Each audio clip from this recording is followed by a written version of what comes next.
Peter warns Lois not to show any marital issues. He suddenly yells, drawing everyone's attention to them. Lois complains about the school selling off music instruments. Meg points out that field hockey was also cancelled. Quagmire creeps on the used girls' field hockey uniforms. At the woodwind table, a teacher pitches his sale. Peter is interested in buying a saxophone from him. He carelessly uses Meg's college fund to pay.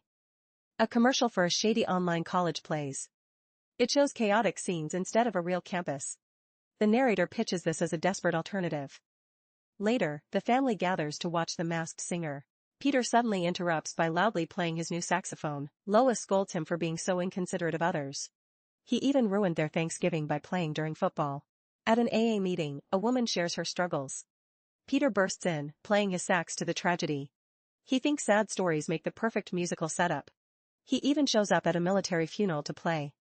The mournful atmosphere is completely ruined by his tunes. Shamelessly, he asks the grieving widow for a tip.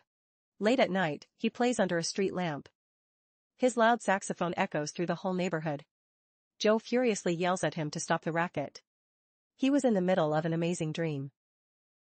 He starts explaining the mundane details of his sleep. Eventually, he just demands that Peter go inside. The next morning, Quagmire greets his neighbors cheerfully. He invites Joe over to discuss the noise issue.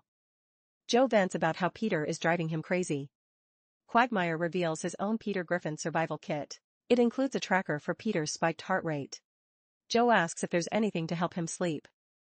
Quagmire hands him some highly unregulated sleeping pills. He mentions they're meant for people with extreme trauma. That night, Joe wakes up after taking the pill.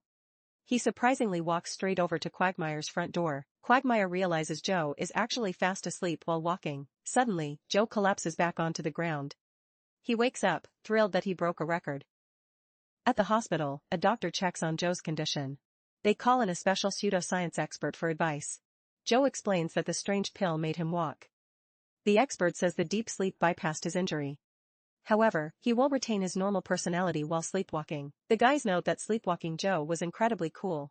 The expert warns of potential unknown negative side effects. Hearing this, Joe reluctantly decides to stop taking them. He thanks the expert and accepts his wheelchair fate. Later, the guys are hanging out at the Clam. A random movie snippet plays on the bar TV. Joe starts rambling about buying smoke detector batteries. Quagmire hits a timer, forcing him to speak quickly. Joe goes on a boring tangent about missing batteries.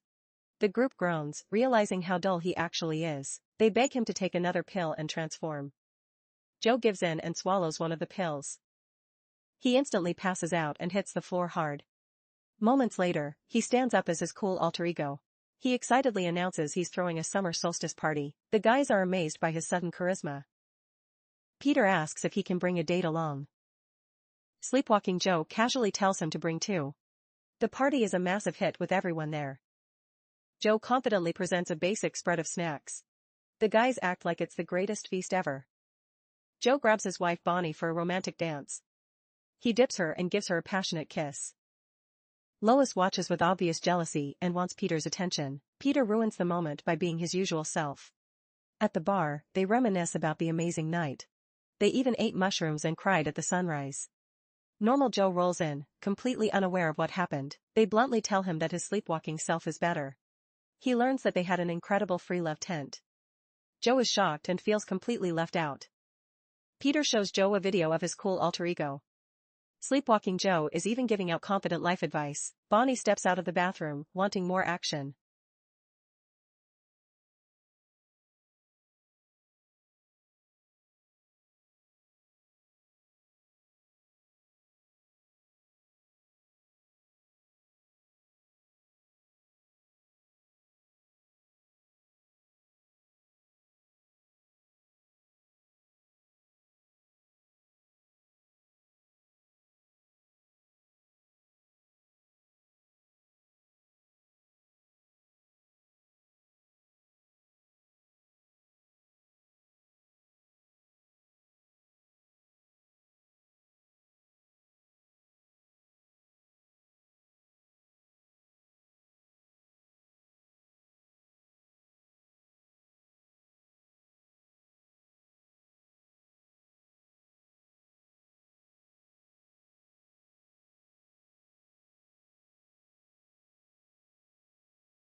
She quickly loses interest when she sees his dull side. Joe tries to pitch his boring crime shows to her. She just turns over and goes right to sleep. In the bathroom, Joe reflects on his boring life. His reflection suddenly turns into his cool sleepwalking self. The mirror image mocks normal Joe for being so dull. Joe realizes that everyone truly prefers his alter ego. Desperate to please them, he takes another sleeping pill. He passes out and the cool Joe takes over.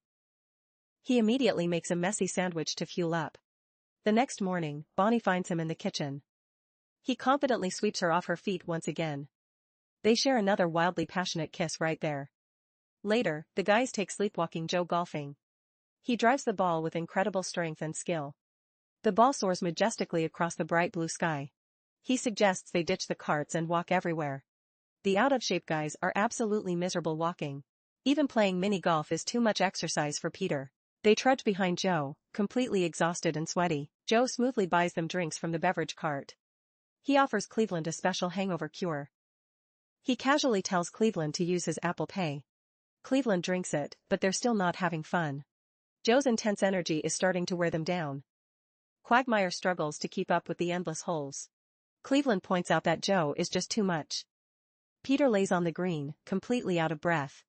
Underground, two groundhogs are having a nice dinner. They argue about why they only get one day. The husband complains about other causes getting whole months. Back at the bar, the guys are dead tired. They realize Cool Joe's stamina is way too high. Quagmire complains about how much they had to walk. Peter is so exhausted he can barely even speak. They realize every friend group needs a bottom friend. With Joe being cool, they have become the losers. They quickly agree they need the old Joe back. The bartender brings their drinks, noting their pathetic state. They head to Joe's house to confront him. Cool Joe greets them, ready for more extreme activities. Peter tries testing him with a boring landscaping question. Cool Joe refuses to fall into the boring trap.